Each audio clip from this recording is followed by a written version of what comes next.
The game was brutally close. No score in the first half. Miami kicked a field goal in the third quarter, and then it was tied 3-3 late. Both teams had a chance to take the lead. It was Miami that made the plays down the stretch. Mark Fletcher was a dude. Another tough loss for me gambling-wise, where my handicap on the game was Miami's offensive line, right? We bet Miami, but I also bet the Pringle rushing prop over, the other running back for Miami. And my handicap was I think Miami's offensive line is going to be really dominant in this game. Pringle's been the hotter of the two backs lately, so I'll go with him. He barely played. It was all Mark Fletcher. The handicap was right. Like, they ran it all over Texas A&M. I just picked the wrong running back. So, again, that's one of those scenarios where process over results. Like, the result didn't work out my way, but the process was correct. The process was we're handicapping the trenches. Miami has an edge. They're going to run it well. They're going to win the game. This guy's going to go over his prop. We lost the prop, but the process was right.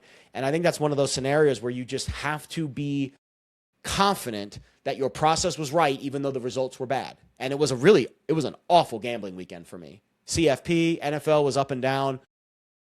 You just gotta trust the process, that you're going about your business the right way. You're watching the film, you're doing the research, you're doing the work, you get to the end result. And if the result doesn't bounce your way, don't rip up and ruin the process just because it didn't bounce your way.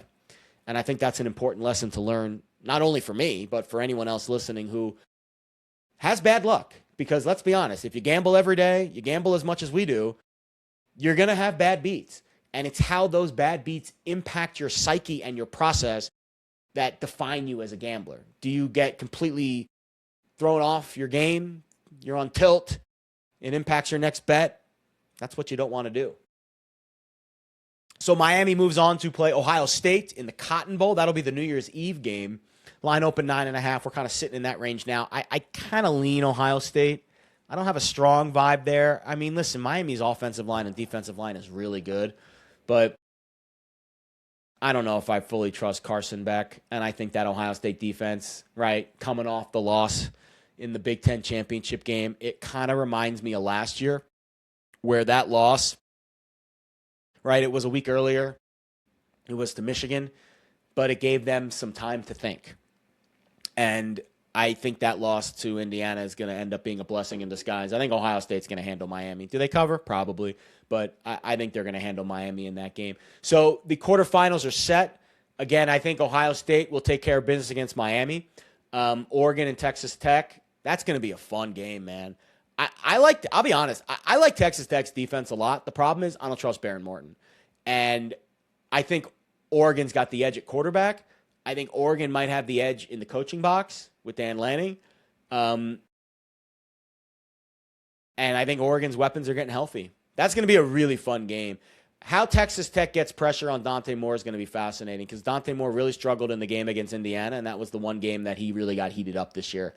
He got heated up a little bit in the Iowa game too. And again, Texas Tech, they've got the nastiest defense in college football. I think I lean Texas Tech there. I really do. I think I lean Texas Tech. I think they win the game. I think the defense runs the day. Now, I don't think they're going to win the national championship because of Morton, but I think their defense is good enough to win them a game in the playoff.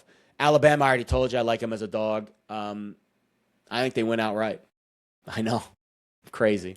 I'm gonna die on this Bama hill. And then Ole Miss and Georgia, I think will be a relatively one-sided game. I think Ole Miss has got some spunk, but I just think Georgia's the team. I think Georgia's my team to beat in the college football playoff, guys. Based off of the way the bracket's shaken out, I think it's Georgia, and I think it's Texas Tech. I would love to see Georgia and Texas Tech play in the national championship game. I did some exactas. I had some free bets on BetMGM. I did some exactas. Georgia over Texas Tech. I think I got 22-1. Georgia-Bama would be fun, too. That'd be a fun rematch, right? We've already seen it twice this year. Bama won the first game. Georgia won the second. Perfect best 2 out of 3. The SEC haters would be in shambles. We'd love to see their meltdowns on social media. But Ole Miss and Georgia might be a really fun national championship if we get there. I think there's a couple other fun matchups. I think Ohio State against Indiana would be a fun rematch too. But I don't see that happening. Ohio State, Texas Tech will be fun. The total in that game might be like 30 with those two defenses. But we'll see. It should be a really fun playoff round. We'll have plenty of time, right? First game's not till New Year's Eve. We'll have plenty of time to dissect these games over the next week. I'll have some film studies dropping on the YouTube channel, and then I'll do another episode on the podcast next week.